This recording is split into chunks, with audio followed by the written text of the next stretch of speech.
L'objectif de cette journée est non seulement de montrer l'accident, les conséquences de celui-ci, avec intervention des forces de l'ordre, du personnel soignant, qui permettra de prendre en charge les blessés et la personne décédée, mais c'est de rajouter en fait une seconde partie qui se passe justement au tribunal, de prendre conscience en fait de tous les éléments légaux qui sont à la suite de ce type d'accident. Cette opération m'a été inspirée par celle qui est réalisée à Angers depuis presque 20 ans maintenant. 5 clubs de Nantes sont dans l'aventure depuis 2019.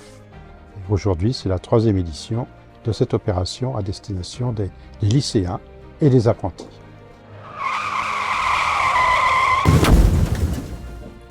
On est sur un accident avec un refus de priorité entre une voiture et une motocycliste. 3 personnes dans le scénario.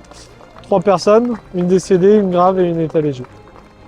L'objectif étant de sensibiliser une tranche qui est très exposée aux accidents mortels et aux accidents graves sur le territoire, à savoir elle a 18-24 ans.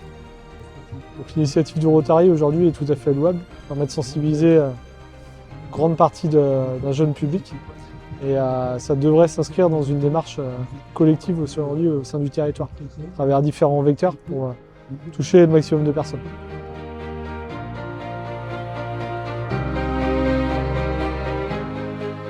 Aujourd'hui, les grandes lignes se déclinent en 5 lignes directrices.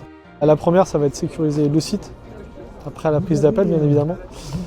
Sécuriser le véhicule, qui a de plus en plus de risques avec les énergies alternatives notamment.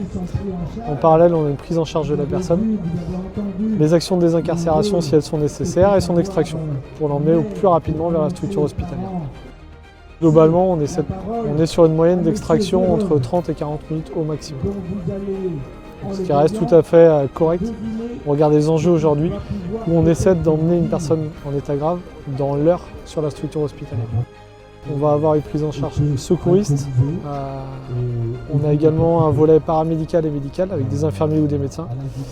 Et conjointement, on a une gradation des engagements de secours routier avec 3 vecteurs sur le département qui permet d'avoir une réponse opérationnelle adaptée en fonction des contraintes qu'on va rencontrer.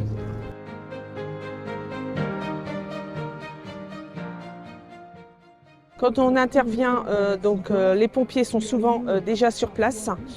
Donc nous, on est là pour isoler l'accident, préserver toutes les traces, isoler les témoins. Ça arrive que les témoins partent. Prendre les identités comme on peut des victimes.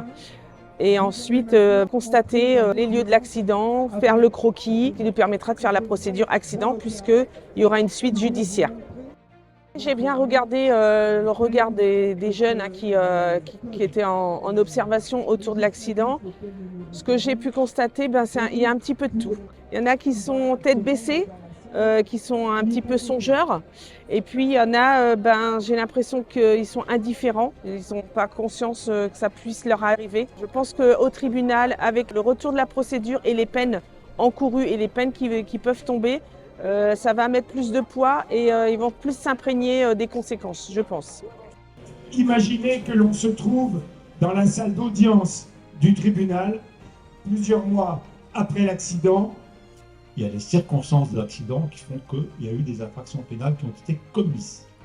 On est parti d'une procédure réelle qui a été faite par le commissariat de Nantes.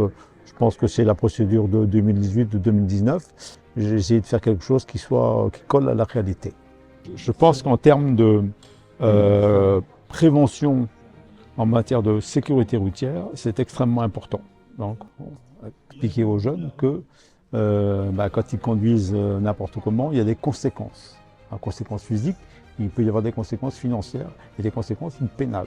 J'ai essayé d'améliorer un petit peu la chose en faisant intervenir un expert en matière d'équipement moto et un expert en matière d'assurance, histoire de bien faire comprendre qu'il pourrait y avoir des conséquences qui sont redoutables et que les gens vont traîner toute leur vie derrière eux ou avec eux. La partie simulation d'accident, elle a été assez intense entre guillemets en émotion et je trouve qu'ils ont bien retranscrit ce qu'ils font dans la réalité.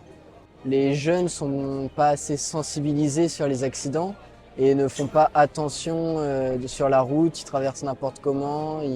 Beaucoup ne mettent pas le casque comme on en a parlé ou font du scooter en short ou en t-shirt. C'était super intéressant, surtout que moi je suis allée délibérer avec les juges et donc on a pu parler avec les juges et on a appris plein de choses et c'était super intéressant.